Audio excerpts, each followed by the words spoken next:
លោកទេសាភិបាល Powell បានលើកឡើងការពីយប់មិញនេះថា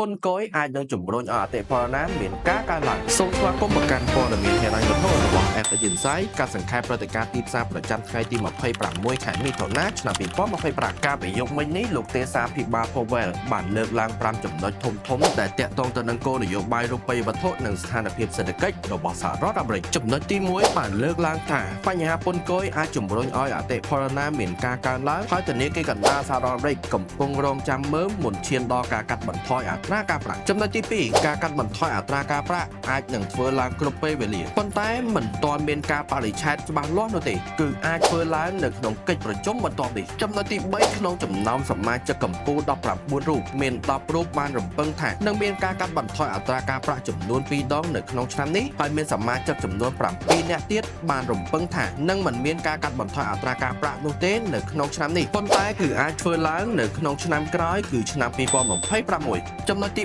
4លោកនៅតែបង្ហាញថាសេដ្ឋកិច្ចសហរដ្ឋអាមេរិកនៅតែមានភាពរឹងមាំជាពិសេសគឺទីផ្សារការងារដែលនេះជាមូលហេតុដែលគាត់មិនទាន់ប្រញាប់ប្រញាល់ក្នុងការកាត់បន្ថយអត្រាការប្រាក់ចំណុចទី5លោក Powell នៅតែរងចាំតាមដានយ៉ាងប្រុងប្រយ័ត្ននៅរបាយការណ៍សេដ្ឋកិច្ចសំខាន់ៗហើយលោកនឹងមិនទាន់ធ្វើការកាត់បន្ថយអត្រាការប្រាក់នោះទេប្រសិនបើអតិផរណានៅតែមានកម្រិតខ្ពស់សម្រាប់លុយដុល្លារនៅតែបន្តការធ្លាក់ចុះក្នុងរយៈពេលប្រមាណថ្ងៃចុងក្រោយនេះដើមចំគឺមកពីការធ្លាក់ចុះនៃរបាយការណ៍សេដ្ឋកិច្ចសំខាន់ៗដែលទិន្នន័យលក់ផ្ទះថ្មីហាក់មានការថមថយតិចជាងការរំពឹងទុកហើយវិនិយោគិនភាគច្រើននៅតែដាក់ការតាមដានលើការផ្លាស់ប្ដូរអត្រាការប្រាក់សន្ទុះប្រាក់ដុល្លារហាក់មិនអាចលើកឡើងរួចនោះទេស្របពេលទិន្នផលសញ្ញាប័ណ្ណជាតិក៏បានធ្លាក់ចុះប្រមាណ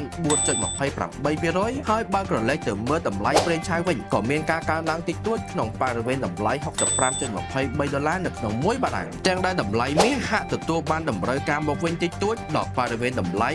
$4,018 នៅក្នុង1តម្លឹងដោយសារតែការធ្លាក់ចុះនៃសន្ទុះប្រាក់ដុល្លារនិងទិន្នផលសញ្ញាប័ណ្ណជាតិរបស់សហរដ្ឋអាមេរិកសូមអរគុណចំពោះការតាមដានព័ត៌មានហិរញ្ញវត្ថុរបស់ FH Insight